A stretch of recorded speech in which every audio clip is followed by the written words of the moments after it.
Ev kiraları şu an öncelikle daha öncesine göre şu an çok yüksek. Şimdi bir asgari ücretle çalıştığın zaman ev kirasını mı düşüneceksin, çocuk masrafını mı düşüneceksin, mutfağı mı düşüneceksin?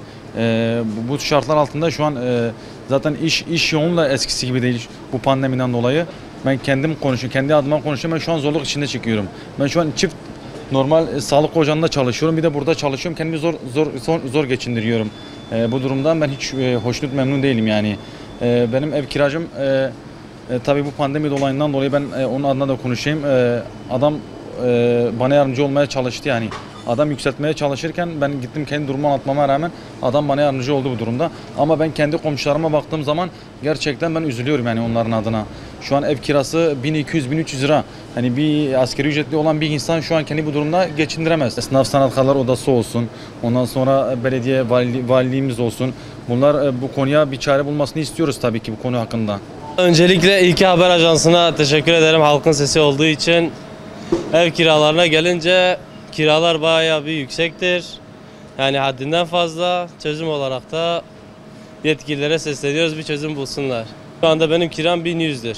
800-850 lira en fazla olması gerekirken bunun 3 ay sonra bir 110 lira daha eklediğimizi düşün. Benim ev kiram olacak 1210. Benim maaşım 2600 ise nasıl bunun içinden çıkacağım?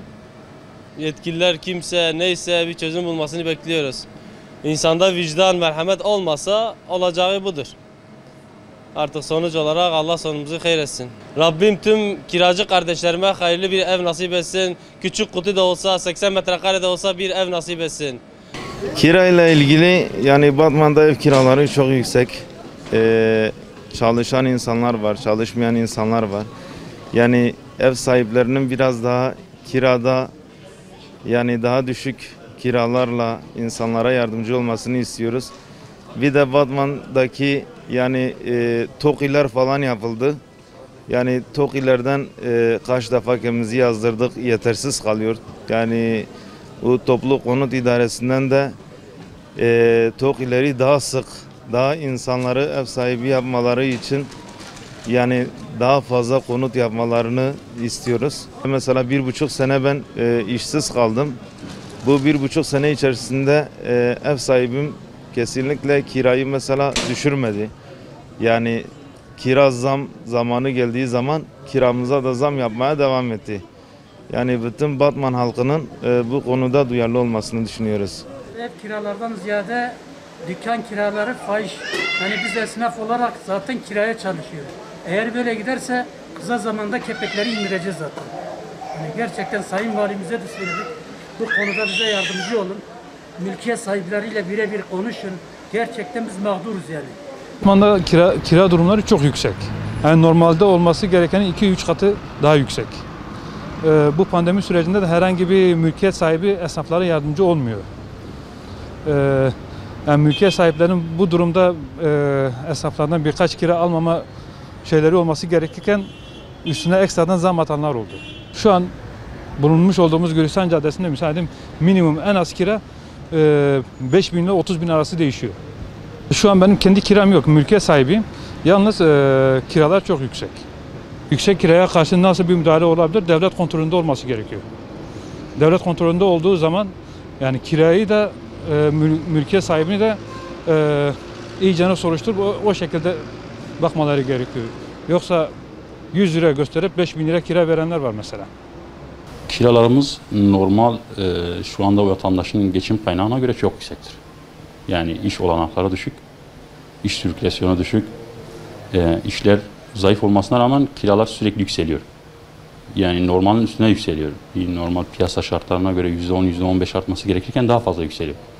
Pandemi sürecinde de iş yeri sahipleri bir konuda üstüne düşeni yapmadı. Nasıl üstüne düşeni?